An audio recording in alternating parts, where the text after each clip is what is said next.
자, 2부 들어가도록 하겠습니다.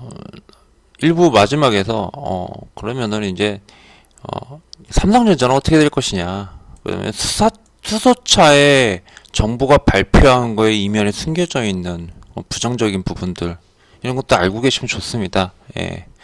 그리고 다른 하나는, 이제 남북 경협이죠. 이런 이벤트들. 이런 부분에 포커스를 맞춰가지고 이제 가야 되는데, 글 내용에서도 그런 내용이 포함되어 있습니다. 뭐냐면요. 이제 설이 끝나면은 이벤트들을 주목을 해야 돼요. 자, 보통은 1월에서 3월 초중순 혹은 2월 달까지는 어떤 장사이냐면 꿈을 먹는, 꿈을 꾸는 그러한 그 테마 장세가 일어납니다. 저 같은 경우 여기 굉장히 강해요. 테마 장세. 왜냐면 순환매만 적당히 이용하면 되거든요.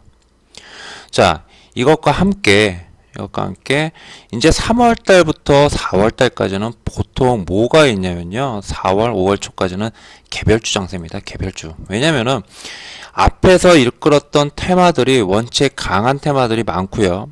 근데 얘네들이 지속 상승하냐? 한계가 있다라는 겁니다. 그리고 너무 강하게 오르다 보니까 그리고 기대감만 있는 그런 테마죠. 수소차가 지금 뭐 제가 말씀드렸잖아요. 그거 집값게 만들어봐야 회사별로 수천에서 수억, 많아봐야 1, 20억 정도의 매출밖에 안 나와요. 이런 회사들이 기업의 밸류가 막 말도 안 되죠. 예, 말도 안 됩니다. 근데 엄청나게 오르죠. 이게 버블이죠, 버블. 예, 버블을 꼈다라고 표현하는 겁니다. 버블이 꺼지게 마련입니다. 자, 이런 테마들 중에서 이제 이런 테마가 숨죽여서 끝나면은 개별주 장세가 옵니다. 원래 이 부분 되게 제가 이 부분과 이 부분을 되게 좋아해요. 그래서 저 같은 경우 상반기 때 되게 강한 면을 많이 보여드리곤 했었어요. 예전부터. 그래서 상반기 때 이런 표현들 많이 했어요. 뭐 신내림 받았냐, 뭐 신기가 왔냐, 뭐 솔직히 이런 표현들 많이 봤는데 이거는 누구나 다 할 수 있습니다. 시장만 보면요. 자, 특히 이제 개별주 같은 경우는 원체 그 공시나 이런 것들로 해가지고 분석을 갖다 하다 보니까 좀 잘하는 편입니다. 근데 이 부분은 이제 제가 인프라 회원님들과 안 하기로 했기 때문에 약속을 드렸기 때문에 웬만하면 좀 피하려고 합니다. 그렇게 되면은 이제 한 4, 5월 달부터 썸머랠리 있죠. 썸머랠리 8월 정도까지 무슨 현상이 있냐면은 여기서 하나만 오릅니까? 아닙니다. 여기서 마찬가지로 뭐 수소차도 오르고 남북경협도 오르고 뭐도 오르고 막 이렇게 오르잖아요. 그죠? 그럼 이 중에서 버블이 꺼지는 놈들이 있는가 하면은 3월에서 5월 사이에 견고하게 조정을 쭉쭉 올랐다가 견고하게 조정을 이렇게 받고 오른 애들이 있어요. 그리고 여기서 푹 하고 꺼진 애들이 있습니다. 이런 건 대부분 다 뭐냐면 수소차와 같은 애들이에요. 수소차와 같은 기대감만 있는 애들 아직은. 예, 꿈을 먹고 사는 애들. 얘네들이 또 이렇게 해가지고 연말까지 이렇게 후셨다가 이제 내년에 또 가는 경우들이 있죠. 정책발 뭐 어쩌고저쩌고 하면서. 자, 이렇게 나오는 겁니다, 시장은. 그래서 여기서는 다시 이제 5월달, 4, 5월달은 또 요걸 준비를 해야 돼요, 요 부분을. 이 부분이 나옵니다. 이건 진짜 이제 실적, 흔히 말하면 2차 전지 애들처럼 작년, 재작년에 2차 전지 애들처럼 실적, 엔터, 이런 기업들이 이제 여기서 나오는 거예요. 예. 돈 버는 애들이 간다라는 거예요. 돈 버는 테마. 실제 돈을 버는 테마예요. 이게 다릅니다. 잠시만요.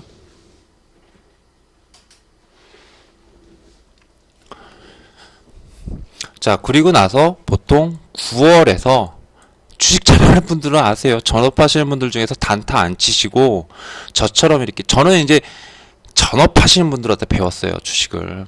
네, 뜨문뜨문. 그렇기 때문에 전업하시는 분들처럼 이렇게 해요. 그리고 또 여태까지 일 자체가 증권 쪽, 주식 쪽에 관련된 일을 한 5년 정도 해왔었기 때문에 주식판을 계속 들여다볼 수밖에 없었습니다. 업무 자체가. 그래서 전업하시는 분들하고 똑같이 시장을 보고 똑같이 순환매 이용해야 되고 이제 이런 것들을 갖다가 매매를 하든 안 하든 똑같이 해왔었기 때문에 거기에 포커스가 맞춰져 있어요. 자, 9월에서 10월은요. 전업하시는 분들에서 롱런 하신 분들 있죠. 안 망하고 정말 오래 전업하셔가지고 살아남으신 분들 그분들 보면 9월이나 10월 정도부터 12월 초중순까지는요. 대체적으로 단타만 좀 치실 뿐이지 투자금의 일부만 가지고 단타 짧게 치고 나오는 거 보통 한 1, 2주, 길어봐야 한 달, 뭐 아주 길어봐야 한 달, 보통 이런 것만 하지. 보통은 뭘 하냐면요, 쉬면서 내년장 그 다음 해를 준비를 합니다. 보통은요. 이게 거의 고착화돼 있어요, 그분들한테는. 그래서 제가 예전 수년 전부터 입버릇처럼 말하는 게, 저는요 매매할 때요 5, 6월까지만 해요. 길어봐야 6, 7월까지만 하고요. 그 뒤에부터는 안 합니다. 라는 표현을 많이 드려요. 왜냐면은 진짜 보시면 나중에 이제 여기 우리 라운지 나카페에 계속 계시다 보면 아실 거예요. 이때 뭐냐면요, 제가 보던 종목들이 다 가요. 다 갔습니다. 보던 종목이 다 가요. 제가 보는 어느 장기선에서. 그럼 장기선 위에 벙벙 떠 있는 종목들은 뭐죠? 예, 저는 매수로 안 봐요. 그럼 여기서 잡은 사람들만의 영역이다라고 판단을 해버려요. 그러다 보니까 종목이 뭐가 되냐면 잘 안 맞거나 뭐 이런 경향들이 좀 있습니다. 예, 그래서 개별주로만 계속 보거나 아니면은 대형주 위주로 보거나 중대형주 위주로 보거나 이런 것들이 좀 있어요. 그래서 근데 여튼 요런 흐름을 항상 주식시장은 보여주면서 왔다 이겁니다. 예, 시장에 확 깨지지 않는 이상은, 예, 보통 보편적으로 이런 흐름을 보여왔어요. 항상 매년. 예.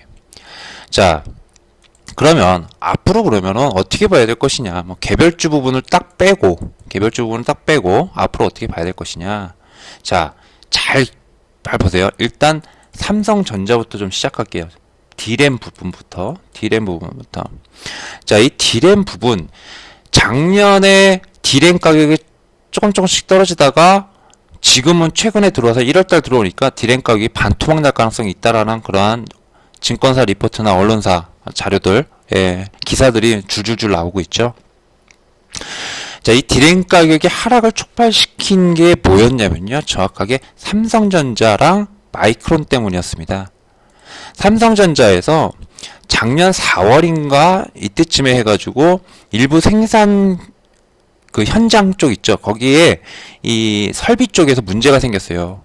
이 문제가 생겼는데 여기에서 이것만 가지고 그렇게 타격을 안 받습니다. 그리고 원체 그 영업이익률이 막 50% 가까이 이렇게 됐던 시점이다 보니까 뭘 했냐면은 여기서 부분에 대한 매출 부분을 기존에 있는 재고를 가지고 뭐 일정 재고를 가지고요, 가격을 좀 다운시켜 가지고 밀어냈어요. 그래서 목표한 매출을 맞추기 위해서. 이거 제가 말씀드린 거 아니에요. 예, 다 탐방 리포트에 다 나와 있습니다. 그러다 보니까 D램 가격이 막 상승하다가 살짝 꺾인 거예요. 그런데 문제가 생긴 거는 여기서 조금 더 가격 하락을 또 한 게 뭐냐면요, 마이크론이었습니다. 마이크론.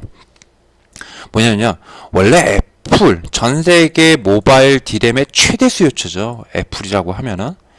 이 애플이 뭔 짓거리를 했냐면, 원래는 2017년까지 매년 자기네 재고는 재고대로 쌓아둔 상태에서 신규 아이폰에 맞출 물량을 갖다가 선주문을 했어요, 매년.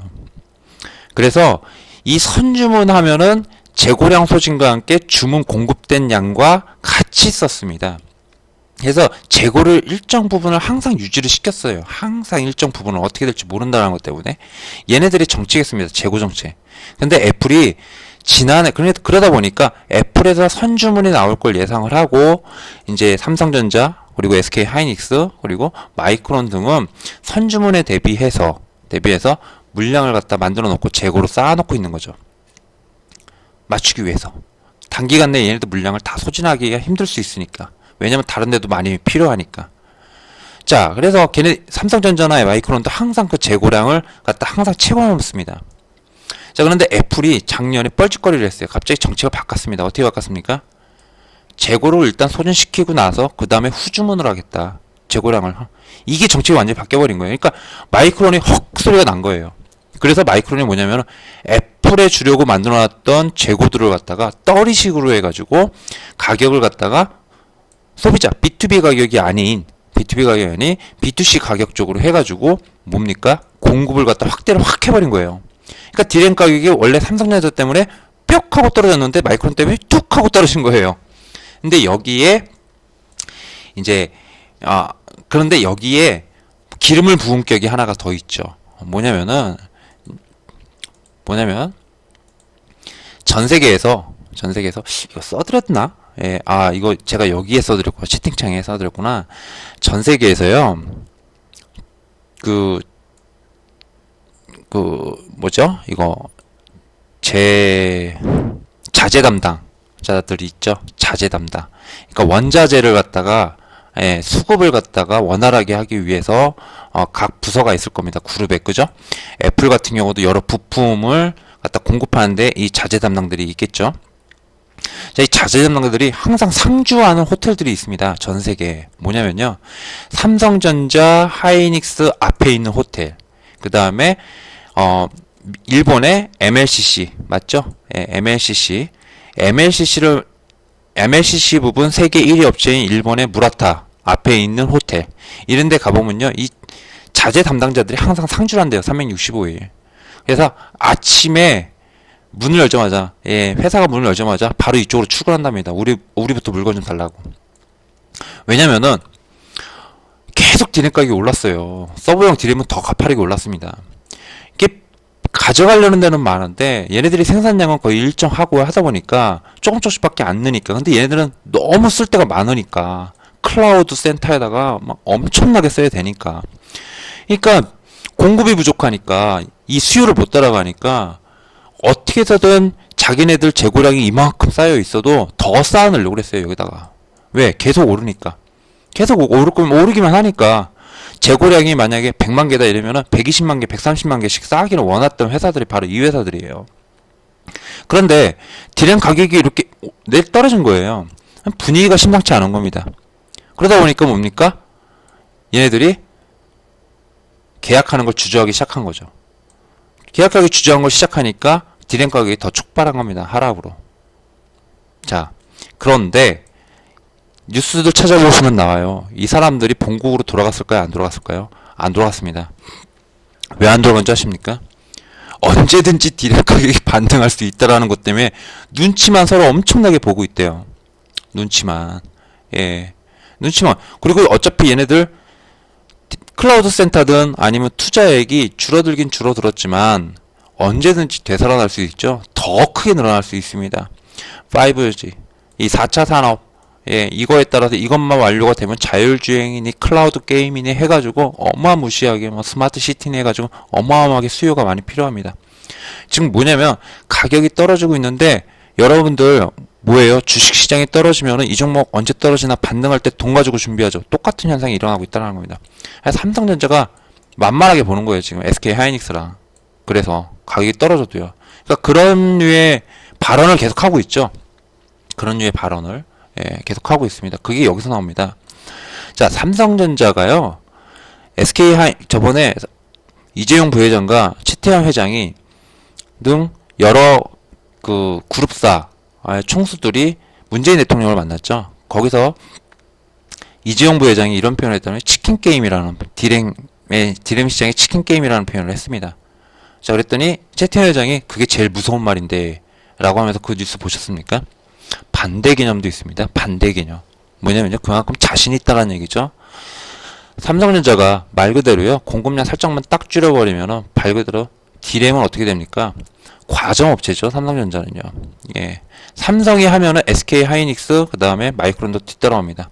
디램 양 조금씩만 줄이면요. 바로 수직으로 급반등 나옵니다. 이걸 알다 보니까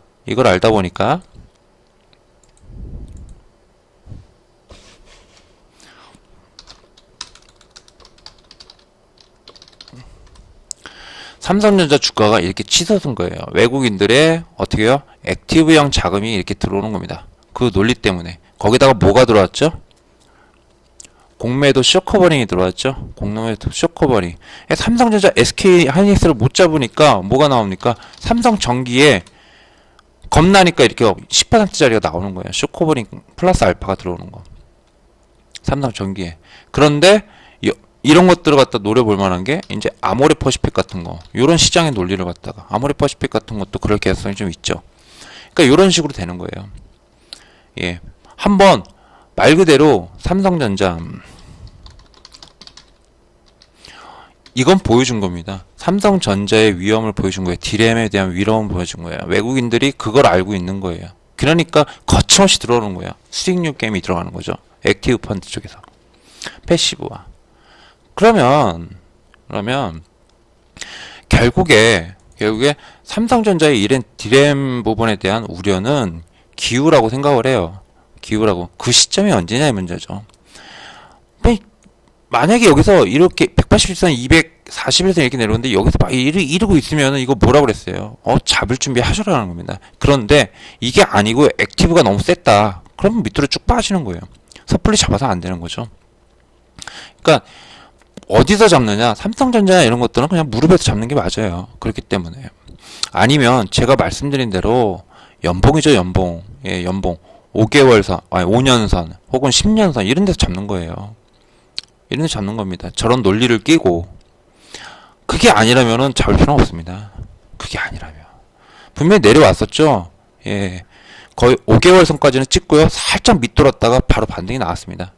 이게 오르니까 삼성전자 주가가 오르니까 5년선이 올라간 것처럼 보여요. 근데 실제로는 5년선은 그때 당시 어디였냐면요. 여기 부근이었어요. 38,000원 부근이었습니다. 근데 이게 36,000, 37,000원까지 빠졌거든요. 근데 3만 얼마였습니까? 8,200원이었나? 아마 제 기억으로 그랬던 것 같은데 딱 여기 찍어주고 오른 거예요. 예. 연봉을 보고 삼성전자는 잡으시려면 잡으셔라. 근데 10년선까지도 가능하니까 반등 나오는 거 확실히 보고 하셔야 된다. 라고 했습니다. 그러면 제 기준으로는 여기서 잡았어야 되는 거예요. 여기서 39,000원에서 원래는. 그러면 여기서 잡으면 뭐예요? 과열입니다. 과열입니다. 예. 자, 어찌됐든 간에 D램은 그렇습니다. 그러면 반도체 장비 잡아야 아니죠. 반도체 장비는 죽었어요. 예. 생산량만 가지고 공급량만 가지고 시장의 어떤 가격을 갖다 결정을 하겠다라는 얘기지, 과잉 투자를 엄청나게 투자를 통해 가지고 다 저개버리겠다 이게 아니잖아요. 오죽하면 삼성전자 최고위 반도체 사업 부분의 최고위 임원이 장비 소재 부품 업체들 사장단을 쫙 연말에 불러다 놓고 이렇게 표현했겠습니까? 뉴스로 다 나온 내용입니다. 내년에 좀 타이트하게 경영을 좀 유지를 해달라. 내년에 아무래도 너네들 실적 별로 안 좋을 것 같다. 라고 대놓고 얘기했다고 그러죠. 그게 기사로 나왔습니다. 자, 이런 말은 믿어줘야 됩니다. 예, 고위 임원들이 한 얘기는. 예. 자, 반도체는 아니에요. 그러면은 어디냐? 삼성 반도체 D램 부분 얘기했으면 아까 말씀드렸잖아요. 뭡니까? 연간으로 따졌을 때 1월에서 3월까지는 뭡니까? 뭐가 치솟아요? 뭐가 치솟죠? 예, 기대감만 있는 테마들이 치솟는 가운데 진짜 오리지널 성장주들은 뭡니까? 3, 4월 달부터 움직일 개연성이 높아요. 그 전에는 키작키작 그러면서 움직임이 나옵니다. 그러다가 3, 4월 달 지나면서 혹은 3, 4월 달부터 거침없이 이렇게 오르는 애들이 있어요. 개별주들과 함께. 이게 뭐냐? 봤을 때 OLED다라는 겁니다. OLED. 자, BOE가 아까 BOE 얘기 나왔죠? 예, BOE. 하이닉스가 가장 뼈아파하는 LCD 사업 부분을 갖다가 모시게인데 그 회사를 인수해 가면서 BOE LCD 사업의 밑거름이 됐다라는 거 다 아는 얘기입니다. 자, BOE의 수율이나 아니면 생산량으로 따졌을 때 올해 하반기 내지 내년 2020년 상반기 정도면 삼성전자에 육박한다고 그러죠. 중소형 OLED 패널 부분에 대해서. 자, 기술면에서 아무리 떨어졌다라고 하더라도 얘네들은요, 양뛰기 합니다. 양뛰기 하면서 수율은 전체적으로, 우리나라는 조심스럽게 하죠. 투자에 대한 부분을 갖다가 적극적으로 하긴 하지만 일단 수율을 올려놓고 그 다음에 본격화하려는 그런 전략을 취하는데 얘네들은 일단 양뛰기입니다. 수율은 포기해버려요. 수율이 뭡니까? 불량률이죠. 예. 10개를 생산할 수 있는 라인에서 5개만 성공하더라도 그냥 생산해버린다는 얘기입니다. 5개는 다 적자 처리해도. 정부가 밀어주니까. 정부가 보조금을 지원해주니까. 삼성전자 입장에서는 OLED를 그대로 이대로 가만히 놔둘 수가 없을 겁니다. 눌러버릴 수 있는 방법은 다 총동원할 거예요. 그러니까 최근에 나왔죠. QD OLED 부분을 갖다가 도입을 좀 빨리 하겠다. 뭐 이런 얘기가 전체적으로 나오고 있습니다. 확산되고 있습니다. OLED, 결국에 봐야 돼요. 다만 OLED는 분명히 설명을 드렸어요. 예, 종목별로 예전에 2016, 2017년도만큼의 투자액은 안 나옵니다. 중국이랑 삼성이랑 LG에서. 그러면 그거보다 절반, 아주 잘해야 2, 3년, 한 내후년에 잘해야 그때 당시에 3분의 2 정도에 불과합니다. 그러니까 너도 나도 다 수혜주다라면서 다 오를 때는 아니라는 거예요. 압축해서 볼 필요가 있습니다. 그러니까 그 부분을 참고하시면 될 것 같고, 다만 최근에 이슈가 되고 있는 게 뭐냐면요. 톱텍이에요, 톱텍. 예, 톱텍. 자, 이 톱텍의 엣지 부분이 있습니다. 이거 다 여기서 다 설명드린 거예요. 톱텍의 엣지 부분 장비가 톱텍이 독점을 해가면서 어마무시하게 수주를 하면서 실적이 뜨면서 이제 상승했다가 삼성 디스플레이부터 팽당했죠. 얘네들은 아직까지 삼성이랑 잘 유지되고 있다라고 말을 하더라도요. 상식적으로 이거 말이 됩니까? 아니죠. 삼성에서 저기 한 건데, 고발해버린 건데, 아닙니다. 그러면 이 물량을 누가 가져가느냐? 일단 기본적으로 거기에 베이스를요, 이렇게 까세요. 뭐냐면요. 엣지 있죠, 엣지. 예, 엣지 디스플레이. 요새 여러분들 엣지 디스플레이, 이게 화제가 됩니까? 아니죠. 저는 엣지 디스플레이가 있는 갤럭시를 씁니다. 근데 활용을 여태까지 처음에 한 1-2주 정도 해보고 안 하고 있어요. 즉 디스플레이도 트렌드가 있어요. 그 트렌드가 계속 바뀌고 있습니다. 그러면 그 바뀌는 걸 추종해야지 이거 엣지 한물간 엣지 기술을 가지고 시장에서 먹힐까요? 물론 수주가 다른 반사이익 업체로 들어갈 수 있습니다. 그럴 때 그 회사는 주가가 오를 거예요. 그럼 제가 생각하는 거는 뭐냐면요.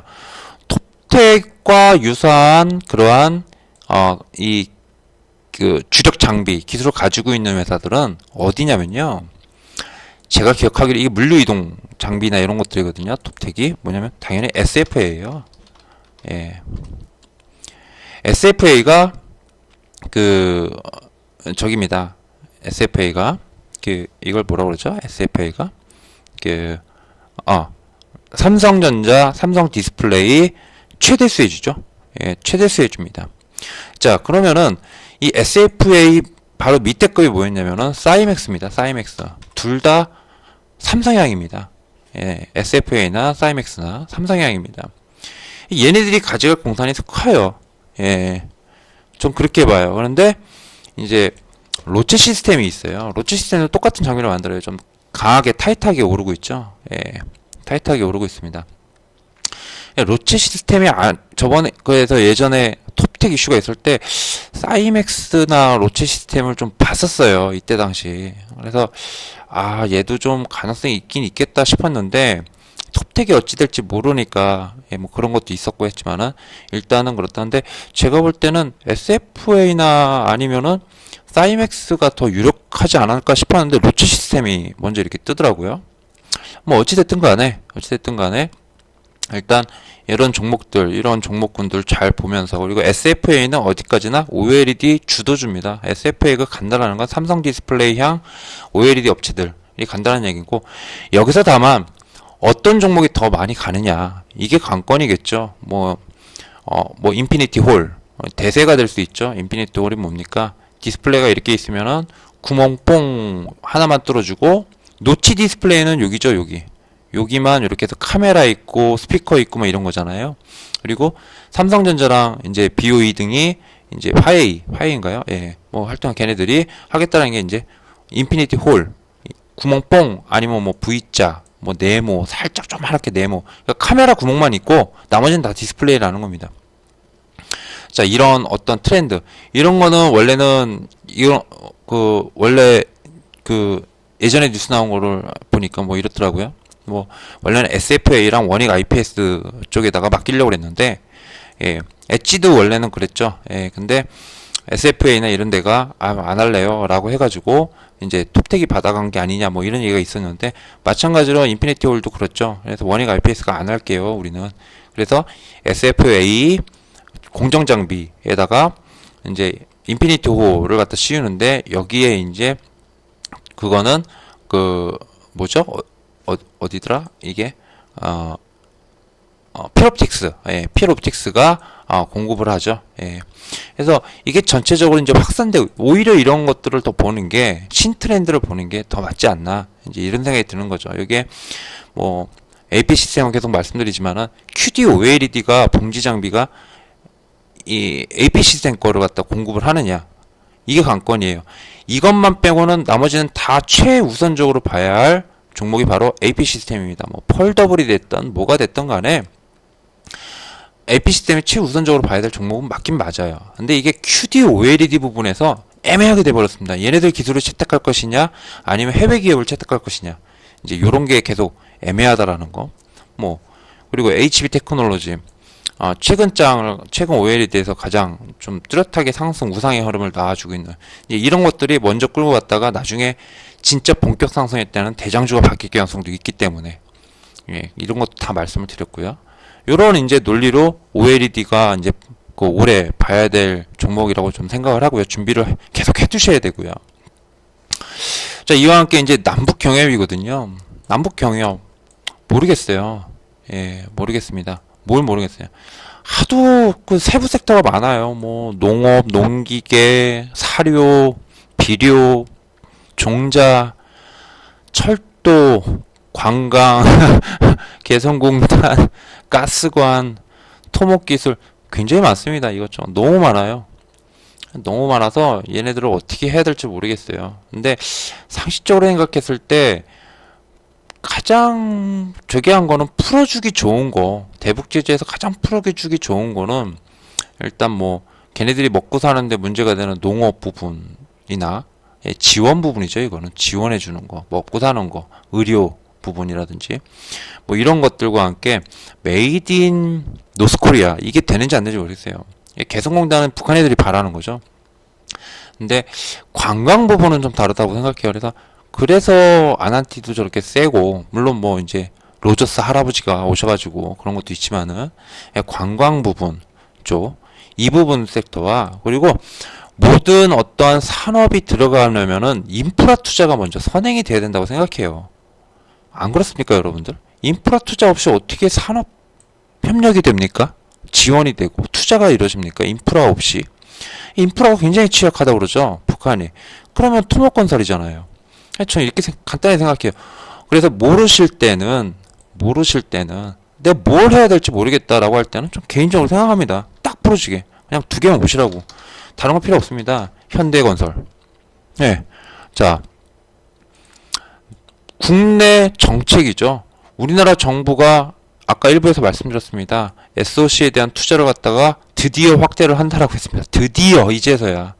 예, 이제서야. 그럼 건설주 당연히 봐야 되거든요. 예, 건설주 봐야 되고. 그 다음에 대북. 예, 현대건설만큼 수혜받는 기업이 있습니까? 예, 아닐 거라고 생각해요. 예, 현대건설. 가장 만만한 게 현대건설. 그리고 두 번째가 뭐죠? 현대엘리베이요. 현대엘리베이. 얘네만큼 또 좋은 게 없어요. 명분이. 현대엘리베이. 그죠? 예, 금강산 관광. 다른 종목 부담스럽거나 다른 종목 애매하고 철도 난 모르겠고 어쩌고저쩌고 한다. 현대건설과 현대엘리베이만 보면 되는 거 아닙니까? 전 그렇게 생각하는데. 그런데 이제 뭐 관광이 뜰 거다. 관광이 풀릴 거다. 일단 관광부터라도 좀 풀릴 거다. 뭐 개성공단이라도 풀릴 거다. 이러면 작은 종목들 이렇게 보는 거죠. 그런데 관광하면은 이제 뭐 제가 SK 머티리얼즈의 이 삐꾸다리 패턴이라고 해야 되나요? 뭐 그런 걸로 이제 한창이라든지 뭐 이런 종목을 갖다 분석을 좀 해드렸죠.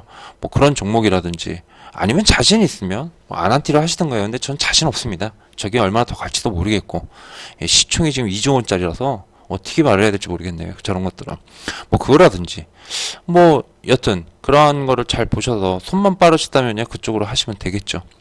자, 남북 경협은 이슈가 계속 있을 겁니다. 북미 대화 3월 말이나 2월 말이나 3월 초쯤이 유력하다고 계속 얘기가 나오죠. 베트남이 유력할 것이다. 아마 이제 요번 주나 아니면 설 연휴 그때쯤 해가지고 발표가 나지 않을까요? 이렇게 좀 생각이 되는데 하여튼 뭐 그런 거라든지 아니면 5월달에 시진핑의 방한 부분 그 다음에 그 김정은 국방위원장의 그 답방, 서울 답방, 뭐 이런 부분들, 이런 이슈들이 계속 이렇게 나올 수 있기 때문에 남북경협은 계속 봐야 된다라고 저는 생각을 합니다. 그래서 그 개인적으로는 그냥 보편적으로 작은 종목들 이런 거 싫어하시면 저 대형주도 좋아해요. 예, 이런 거. 현대 엘리베이, 현대 산업, 아니 현대 건설 좋잖아요. 예, 좋잖아요. 그리고 예전부터 또 많이 얘기했던 게 HDC, 뭐 현대산업개발 이건가? 예, 요런 것도. 근데 얘는 찌그러져가지고 그런데 현대산업개발 이런 것도 추가해서 뭐 대림산업, 건설주 뭐 어떤 거든 뭐 수혜 아니겠어요. 예, 그죠. 이제 부수적으로 좀 더 들어간다. 거기에 후방 쪽으로 들어간다 이러면 뭐 삼표 시멘트 저번에 말씀드렸죠. 삼표 시멘트 같은 거 이런 거 시멘트 관련주. 예, 삼표 시멘트라든지 아니면 뭐 철근이라든지 많잖아요. 그 뒤에 후방 산업에 해당되는 이제 그런 뭐 아스콘, S 뭐였지? 기억이 안 나네. 아, SGA인가요? SGNG? 아닌데. 뭐였지? SG 이런 거. 예. 삼표 시멘트. 그다음에 아스콘 관련 중에 SG. 맞죠? 이거 아스콘 관련주. 예. 레미콘이나 이런 데 들어가는 맞아요. 아스콘 관련주. SG라든지 이런 또렷한 놈들만 이렇게 보시는 게 맞지. 너무 이렇게 그거하고 저기 되지 않은 거를 갖기는 좀 그래요. 저 같은 경우는 그냥 현대건설, 마음 편하게 현대건설, 현대상선 아닙니다. 현대상선 아니에요. 현대 엘리베이를 보는 게 맞습니다. 현대상선 아니라고 봅니다.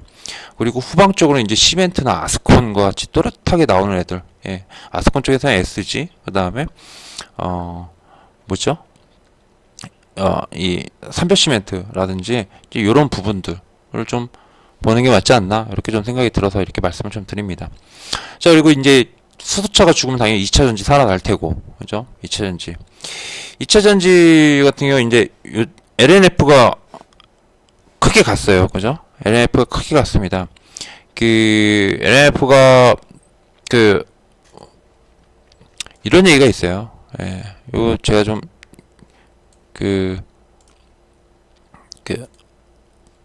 찾아놨는데 요거거든요. LNF가 신규 시설 증설에 700억 투자라고 했습니다. 그냥 들었던 얘기예요. 이거 여기 탐방 갔다 오신 분들이나 이런 분들한테 옛날에 들었던 얘기예요. LNF는 굉장히 보수적이랍니다. 굉장히 보수적이래요. 이게 뭐가 보수적이냐?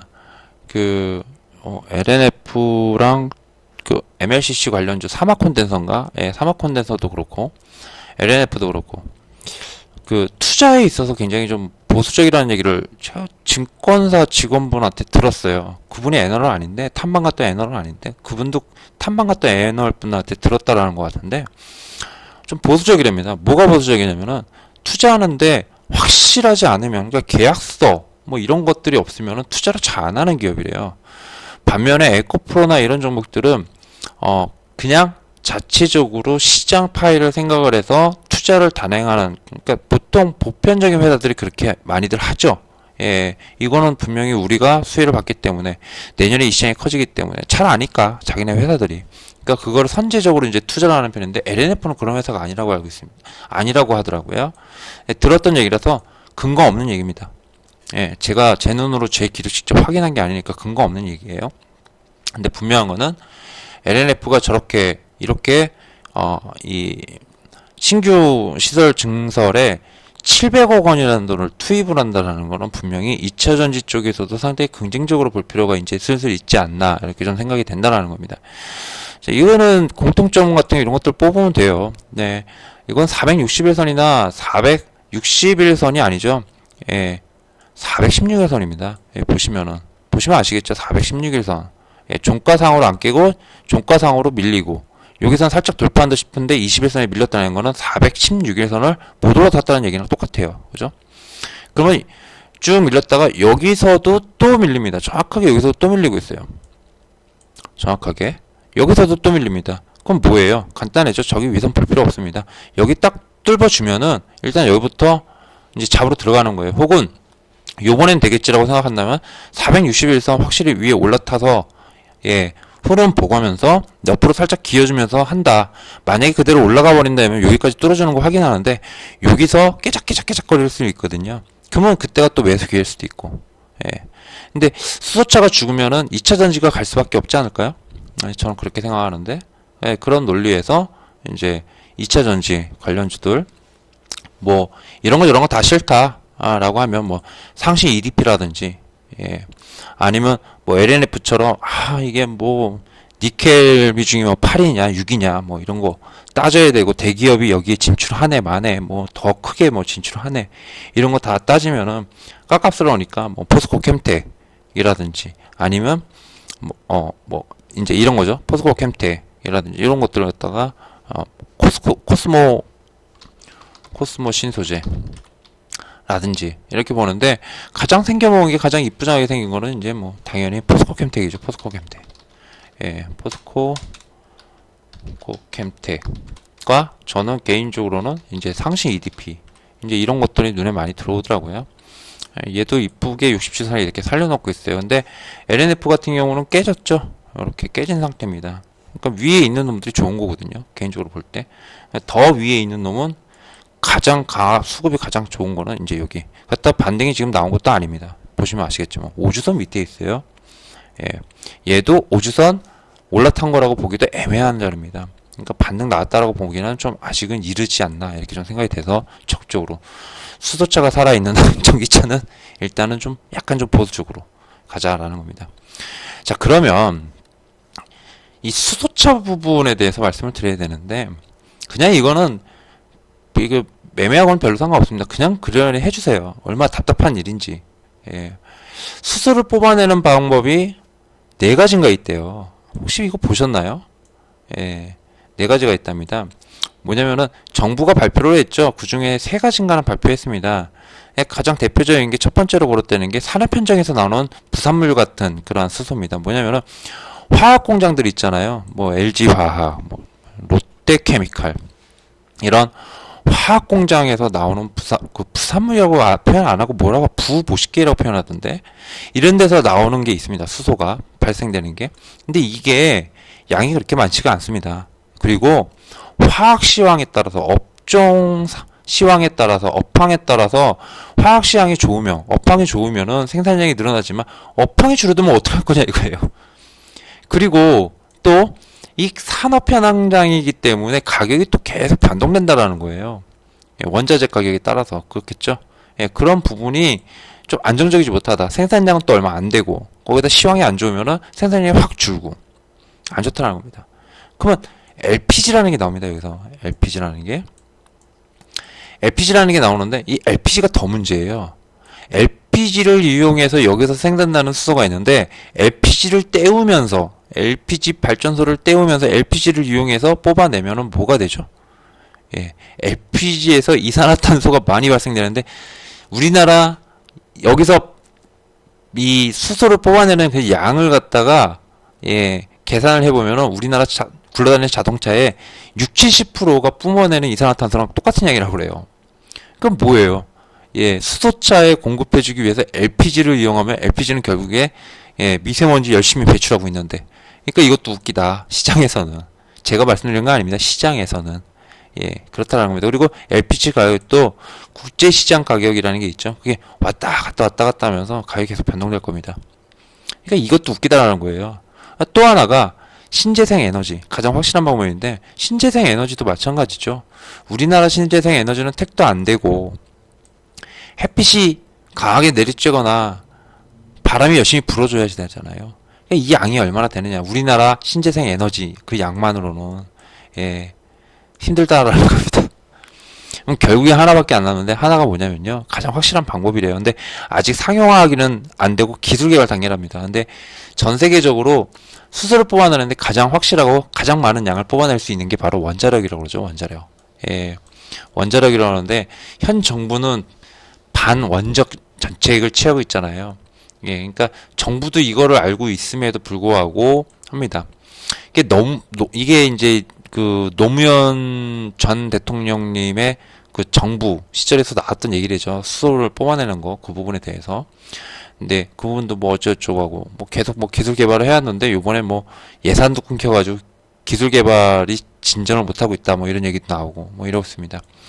여튼 요런 수소 이런 게 좀 있어요. 이슈가 지금 계속 부각되고 있는 상태예요. 예, 그래서 비현실적이다 막 있는데 근데 만약에 그거 이 원전만 가지고 이용을 하게 되면은 뭐 전체 정부가 추정한 수소량의 뭐 20에서 30%까지 확보를 할 수 있대요. 예, 완전 그 예, 환경 오염 없이 뽑아낼 수 있다라고 합니다. 이건 상식적으로 이건 관련 뉴스도 많습니다. 한번 이거 찾아보셔도 웃길 거예요. 특히 LPG 부분은 찾아보셔야 할 겁니다. 자, 이렇게 해가지고 그 삼성전자라든지 아니면은 그 남북경협 그리고 전기차 2차 전지 쪽 부분 그리고 수소차와 관련해서는 그 부분 별것도 아닌 내용이지만 그냥 기본적으로 알고 계시면 될 것 같아요. 그럼 수소차는 어떻게 하느냐? 끝물이지 않냐? 지금 달려들기가 좀 힘들다고 봐요. 힘들다고. 뭘 이렇게 딱 부러지게 힘들다고 봅니다. 그런데 길이 없느냐? 전 있다고 봐요. 뭐냐? 지금부터는 이제 중대형주 보는장이에요. 수소차는. 예, 어차피 기업에서는 거기에 맞춰서 그냥 계속 투자를 하거든요. 정부 정책은 립 서비스가 많죠. 그래서 막 주가가 이렇게 움직이는 거고. 그럼 뭐예요? 최대 수혜주라고 거론되는 것이 제가 말씀드렸죠. 현대위아, 현대모비스, 포스코, 그 다음에 현대제철, 그리고 한원시스템, 그리고 두산 이렇게입니다. 예. 그러면은 저라면 그럽니다. 저라면은 개인적으로 현대제철이라든지 아니면은 한원시스템이라든지 요 종목들 그리고 두산 이렇게 요 세 종목 같은 걸로 잡아도 좀 된다고 생각해요. 예, 얘네들은 분위기가 분명히 틀릴 거라고 봅니다. 예, 그래서 얘네들 흐름을 잘 봐두셨다가 올라탈 때 그러니까 현대제철 같은 경우는 무조건 뭡니까? 여기서 20일가량을 버티고 있으면 돼요. 5주선 21선 올라올 때까지 위에서 장기선 밑에서 그러면 이제 그거는 돌파할 가능성이 높다라고 보고 베팅을 하는데 5주선 이탈하면 냅다 뜯겨야겠죠. 그죠? 그러면서 이제 안으로 진입하면 그때 적극적으로 보면 되고 한원 시스템은 그냥 놔두는 거예요. 예. 이런 거는 놔둡니다. 놔두면은 딱 해가지고 내가 가라앉아서 이렇게 자리 만들어줄 수 있는 개연성이 상당히 높고 현대위아 만들어주죠. 이런 차트는 제가 SK 네트워크스를 통해서 네트워크인가요? 예, 그걸 통해서 보여드렸는데 아직은 좀 더 기다려야겠죠. 근데 올라타면 그때부터 적극적으로 봐야 되고 두산 같은 경우는 조금 좀 흐름이 여기서 이렇게 가기보다는 여기서 옆으로 두산은 재료가 수소연료 전지 부분 플러스 그 다음에 합동형 로봇이죠. 합동이 아니라 협동 로봇이라고 그러죠. 협동. 로봇도 혼자서 단독으로 생산하는 게 아니고요. 사람과 로봇과 로봇이 협동으로 해가지고 만드는 로봇을 말하거든요. 이걸 협동 로봇이라고 그러는데, 두산이 가장 발전돼 있다. 그 기술 면에서는 두산의 자회사죠. 두산의 자회사. 지분을 다 가지고 있습니다. 두산이. 그래서 두산이 가장 그쪽 그 협동 로봇과 그 다음에 수소연료 전지 산업 부분에 대해서 가장 앞서 있다라는 부분에서 이런 것도 좀 현대제철이나 뭐 한원시스템이나 현대위아나 이런 건 이제 자동차양, 수소차양이지만은 두산은 자동차가 아니죠. 이제 이런 부분이 있다라는 거 그런 부분도 참고해 두실만 하지 않을까라고 개인적으로 그렇게 생각을 합니다. 자, 이외에 많은 부분들이 있을 거예요. 많은 부분들은 이제 계속 같이 가면 되고요. 그다음에 개인적으로 바이오는 개별적으로 움직일 거라고 생각합니다. 다 떨어지지 않을 거예요. 그리고 어느 정도 떨어지면 또 옆으로 기겠죠. 네, 대세 상승을 말씀드리는 겁니다. 대세 상승. 제가 말씀드리는 건 바이오가 다 싹 다 그잖아요. 그런 장 여러분들 경험하셨잖아요. 지난 몇 년 동안 한 2, 3년, 3, 4년 동안 그죠? 그런 게 아니라 그런 장은 지났다라고 보고요. 개별적으로 가는 장을 말하는 겁니다. 개별적으로. 재료에 의해서. 그렇다고 바이오가 다 떨어지냐? 안 떨어질 겁니다. 예, 다 떨어지지는 않을 거예요. 개별적으로 해서 종목별로 좋은 그런 모멘텀이 발생할 여지가 있는, 혹은 좋은 모멘텀이 발생한 그러한 종목들 위주로 해서 거기 관련 섹터들이 함께 그렇게 올라가는 거지, 예전처럼 바이오 섹터가 싹 다 막 정신없이 뭐 못 가도 뭐 2, 30%, 3, 40%에서 많으면 뭐 100%, 200%, 300% 이렇게 가는 그런 흐름은 아닐 거다라는 겁니다. 그래서 뭐 삼성 바이오로직스에 관련된 그 CMO 업체 제가 따로 별도로 막 이렇게 뭐 바이넥스니 뭐 이렇게 해가지고 막 해드렸었잖아요. 이제 그런 식으로 해서 개별적으로 좀 개별 섹터나 아니면은 개별 종목별로 해가지고 접근하는 게 맞지 않을까, 이렇게 좀 생각이 좀 됩니다. 자, 이상 유민 아빠였고요. 방송하는 시점이 일요일날 아침이기 때문에 좋은 그런 남은 휴일 잘 보내시고, 방송 시간 되시면은 이렇게 좀 보시면서 앞으로 어떻게 해야겠지라는 것도 한번 스스로 한번 생각해 보시고, 그냥 제 개인적인 생각일 뿐이니까, 제 개인적인 생각인데 제 생각대로 다 되면은 뭐 아시잖아요. 예, 제가 왜 이거 힘들게 이렇게 합니까? 힘들게 여러분들한테 이렇게 해드리고 또 나중에 또 유료로 전환해가지고 그걸로 먹고 살겠다고 이렇게 하겠습니까? 예, 돈이 없어서 하는 거지만, 예, 돈이 있었으면은, 그리고 제가 주식 그렇게 잘했으면은, 예, 주식 매매 하면서 편하게 살죠. 저런 놈은 주식하면 안 되는 머리 구조를 가지고 있어요. 근데 예, 돈이 있어도 주식으로 먹고 살지는 못할 머리예요. 왜냐면은 너무 귀가 팔랑팔랑거리고 시장을 너무 많이 보다 보니까, 욕심도 너무 많고 너무 많이 보다 보니까 막 종목이 너무 많습니다. 제 머릿속에는. 그러니까 이게 한두 종목, 두세 종목에 집중이 되질 않아요. 예, 계속 다른 종목들 계속 보유하고 있고, 그 종목이 괜찮음에도 불구하고 계속 다른 종목이 계속 끊임없이 생각납니다. 그러니까 주식 투자에 적합화된 머리는 아니에요. 제 성격이. 예, 머리도 그렇고 제 성격이 오히려 그냥 이렇게 편하게 보면서 말하는 종목들이 훨씬 더 잘 가고 좋더라고요. 그래서 어떤 분들이 그래요. 예, 니 잘하면은 니가 하고 살지 뭐하러 이렇게 개인들 꼬셔가지고 이거 가지고 유료 만들어가지고 돈 벌어먹고 살려고 그러냐. 근데 한편으로 그럽니다. 한편으로 그래요. 그런 거 잘하는 분들이 있죠. 예, 실제 실전에서 못해요. 그죠? 실전에서는. 자, 축구 감독들 한번 보세요. 그죠? 잘 나가던 전 세계적인 스타가 축구 감독도 잘하는 거 보셨습니까?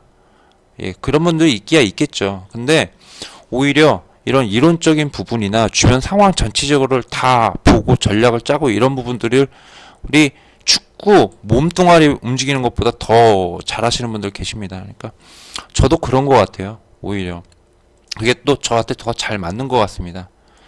선생님이 될 걸 그랬어요. 원래 중학교 고등학교 때 꿈이 국사 선생님이었는데 이렇게 뭔가 해드리고 이런 걸 좋아해요. 어려서부터 되게 좋아했던 것 같아요. 선생님이 되는 게 꿈이었어요. 근데 이거 꿈도 대학교 가면서 접었고, 그리고 또 솔직히 말씀드리면은 대학원을 갈까다 생각을 했는데, 원체 집안이 너무 이렇게 못 사는 집이라서, 굉장히 못 사는 집이라서 여력이 안 됐습니다. 여력이 안 돼가지고 대학원도 붙었음에도 이제 포기를 한 케이스였거든요. 그래서 이제 그 대학원 가는 목적도, 예, 선생님 되려고 가려고 했었거든요. 그래서 통계대학원 쪽을 갖다가 이렇게 지원하고 그랬었는데, 여튼 저는 주식 매매하는 것보다는 이게 더 재밌어요. 이렇게 해드리는 게 훨씬 더 재밌어요. 예, 종목을 제가 매매하면 그것만 봐요. 다 그것만 봅니다. 예, 뭐 시장도 안 보고요. 아무것도 안 보여요. 그 종목이랑 수익률만 봐요. 그러니까 머리가, 매매를 안 하면 이게 다 보이는데, 다 보이고 공부도 하려고 그러고 막 이러는데, 매매만 시작했다 싶으면은 신기하게 이렇게 보이던 눈이 요만큼으로밖에 안 보여요. 그래서 예, 그게 잘 안 됩니다. 매매를 하면 안 되는 머리를 가지고 있어요. 뭐 어찌됐든 예, 그렇기 때문에 앞으로도 잘 좀 봐주시고, 또 제 머리에서 나오는 이 말이 무조건 맞다라고 생각하지 말아주세요. 그리고 매매 원칙이 없으면 안 따라하는 게, 제 종목으로 안 하는 게 좋습니다. 근데 매매 원칙이 있다. 그래서 또 본인과 맞는 종목이다. 좋은 종목이다. 라고 생각된다면은 그 종목 매매하셔도 돼요. 다만 말씀드리고자 하는 건 전 리딩 안 해드립니다. 리딩 안 해드려요. 예. 물론 간간히 코멘트 해드릴 수 있고 물어보시면 당연히 질문에 대한 답변 다 해드리죠. 예. 손절 못할 거면 아예 하지 마세요. 손절. 특히 손절. 그리고 특히 저는 여기서 말씀드렸는데 막 이런 데서 잡아가지고 이런 데서 말씀을 하세요. 어떻게 되냐고. 이거 아니죠. 예. 저는 좋은 종목 말씀드릴 때 이렇게 되면 여기서 깨지면 그냥 바로 도망 나와야죠. 라고 다 표현해 드립니다. 그럼 매매 원칙이나 아니면은 본인 매매 원칙에 제 매매 원칙을 따라서 이렇게 한다. 매매 전략을 한번 따라보겠다 했으면 지켜주셔야죠. 이런 부분도 참고하시기 바랍니다. 특히 저는 여기서 해드렸는데 이런 데서 잡고 막 하시면 안 돼요. 예, 이건 자기 본인 매매 원칙이 있어야지만 하는 겁니다. 그 부분 참고하시기 바랍니다. 예, 요번에도 한 건 있었어요. 예, 한 건 있었습니다. 저한테. 예, 뉴트리. 저는 14,000원 부근 이하 13,900원 마지노선 보고 그러고 말씀을 드렸습니다. 분명히. 근데 또 자랑스럽게 또 이제 제가요 17,000원 무료에서 따라 들어갔습니다. 유민 아빠님 말씀을 믿고 얼마까지 갈까요? 예, 이거 됩니까? 안 됩니다. 라는 겁니다. 왜 그러십니까? 예, 저한테 그런 질문 하셔봐야 소용없습니다. 예, 제발 그러지 마세요. 자, 밑에서 말씀드린 가격에서 만약에 잡았어요. 손절 할 수 있었습니다. 예, 그분은 할 수 있을 걸 믿어요. 주가가 갔어요. 그러면 저한테 이거 질문합니다. 유민 아빠가 분석해주고 유민 아빠랑 여기서 잡는다고 해가지고 나도 잡았는데 지금 수익이다. 이거 좀 더 가겠느냐 이러면 제가 이렇게 표현해드려요. 저라면 이거 그냥 가져갈 것 같은데요 라고요. 근데 여기서 잡았습니다 이러면은 고민스러워요. 뭐라고 답해야 될지. 갈 것 같은데요 라고 말씀을 못 드려요. 그건 또 틀려요. 왜 그런지 모르겠습니다. 머리 구조가 신기해요. 제 머리 구조가. 예, 자신감이 없는 게 확 요런 데서 확 드러나요. 그런 부분은. 근데 요런 자리에서 잡았다. 올랐다. 자신감이 무한대로 생깁니다. 예, 답변 드리는 자신감이. 그러니까 그런 부분이 있다는 거 참고하시기 바랍니다. 자, 한 주 시작해야죠. 설 연휴 전입니다. 조금 주가가 들썩거릴 수 있어요. 특히 현금 마련 부분 때문에 여기서 좀 많이 자금을 좀 빼시는 분들이 계시면서 개별주들이 좀 출렁출렁거릴 수 있습니다. 자, 너무 이런 거에 또 흔들릴 필요는 없어요. 아까 제가 일부에서 말씀드린 그러한 달러 약세 부분이라든지 아니면은 미중무역 전쟁 흐름 요 부분 잘 체크를 하시고요. 특히 예전처럼 나스닥이나 그 다음에 다우지수든 이런 데가 상승을 반등을 할 때 반등을 이끌고 반등이 지지분한 애들이 있어요. 애플이나 페이스북이나 이런 애들은 반등이 지지분하죠. 근데 마이크로소프트나 아니면 특히 넷플릭스나 이런 애들이 강한 흐름을 보여주고 있습니다. 반대로 바이오헬스케어도 강하지 못해요. 아주 강하게 나오지 못하고 있습니다. 치고 나오지 못하고 있습니다. 그러니까 그런 부분들이 염두에 둘 필요가 있어요. 그런 부분들은 또 우리나라 산업에서 걔네들이 가죠. 그러면 나중에는 결국엔 따라갑니다. 결국엔 따라가요. 지금 당장은 스튜디오 드래곤이든 이건 해드렸습니다. 제가 진단도 해드렸습니다. 스튜디오 드래곤을 비롯한 이런 미디어나 아니면 게임, 엔터 조정받을 자리는 조정받습니다. 그리고 갈 때가 되면 갈 겁니다. 그러나 조정에서 끝자락에서 가지 못하고 떨어지는 수 있기 때문에 미리 잡고서 기다릴 필요는 없다라는 겁니다. 밑바닥에서 빡빡 기고 수개월, 1년, 2년을 긴 놈들을 갖다가 잡으면 되돌림 옵니다. 그러나 그렇지 않다라는 거, 이런 자리에서는 정배열 종목에서는 그 부분을 참고하시기 바랍니다. 자, 이상 유민 아빠였고요. 일요일날 아침 대바람부터 2시간짜리 방송을 만들어서 올려드립니다. 여러분들 괴롭히려고 이만큼 열심히 하니까 제가 당장은 할 생각이 없습니다. 네, 아르바이트로 버티고 마이너스 통장으로 버티고 있습니다. 급한 불은 껐어요. 급한 불은 끌 것 같아요. 3월 중으로는. 근데 그거 끝나라고 하더라도 생활비나 이런 것들 때문에, 그리고 여기 운영자가 2 플러스 알파 1명이 있어요. 총 3명입니다. 월급도 줘야 되고요, 이 친구들. 그렇기 때문에 아주 긴 시간은 못 버틸 것 같습니다. 예, 못 버티고 나중에 유료화를 하게 될 수밖에 없을 거예요. 나중에 그때 까지 잘 했다가 그때 잘 봐주시기를 좀 부탁드릴게요. 뭐 다른 데처럼 50만 원, 100만 원 이렇게 받을 생각 전혀 없습니다. 예, 그러니까 이쁘게 좀 잘 좀 봐주시고 열심히 한다, 노력한다. 정말 유민 아빠가 노력하고 또한 이렇게 하니까 또 이렇게 수익 나는 경우도 있구나. 혹은 손실이 났지만 또 유민 아빠 잘 보니까 잘 보는 게 아니라 잘 열심히 하니까 그런 생각으로 믿어주시고 같이 롱런 했으면 좋겠습니다. 롱런. 그런 생각으로 열심히 하겠습니다. 자, 이상 감사합니다. 유민 아빠였습니다.